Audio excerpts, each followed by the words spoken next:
બનાસકાંઠા જિલ્લામાં ઓગળ કાંકરેજમાં મિની વાવાઝોડાનું તાંડવ, વીજળી પડતા 3 ભેંસના મોત, પાક ઘરોને ભારે નુકસાન। મોડી રાત્રે આવેલા વાવાઝોડાએ અનેક જગ્યાએ તારાજી સર્જી ખેડૂતોનો પાક જમીનદોસ્ત।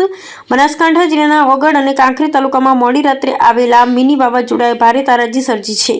તેજ પવન અને વીજળીના કડાકા ભડાકા સાથેના વરસાદથી બંને તાલુકાના ગ્રામ્ય વિસ્તારમાં મોટું નુકસાન થયું છે। કાંકરેજના આકોલી ગામે વીજળી પડતા એક ભેંસનું ઘટના સ્થળે જ મોત નીપજ્યું હતું। ઓગળના તાંતિયાણા ગામે વીજળી પડવાથી 2 ભેંસના મોત થયા છે। આમ કુલ 3 ભેંસ વીજળીના કારણે મૃત્યુ પામી હતી। કાંકરેજ અને ઓગળ તાલુકા વિસ્તારોમાં ભારે પવનને કારણે કાચા મકાનોના પતરા ઉડી ગયા હતા। અનેક ઘરોની છતોને નુકસાન થયું છે। સૌથી મોટી માર ખેડૂતોને પડી છે। બાજરીનો ઊભો પાક જમીનદોસ્ત થઈ ગયો છે। તૈયાર પાક હાથમાં આવતા જ વાવાઝોડાથી નષ્ટ થતા ખેડૂતોને મોંમાં આવેલો કોળિયો છીનવાયો છે। જોરદાર પવનને કારણે અનેક જગ્યાએ વીજપોલ અને વૃક્ષો ધરાશયી થયા હતા, જેના કારણે સમગ્ર વિસ્તારમાં વીજ પુરવઠો ખોરવાઈ ગયો છે। તંત્ર દ્વારા નુકસાનીનો સર્વે હાથ ધરવામાં આવ્યો છે।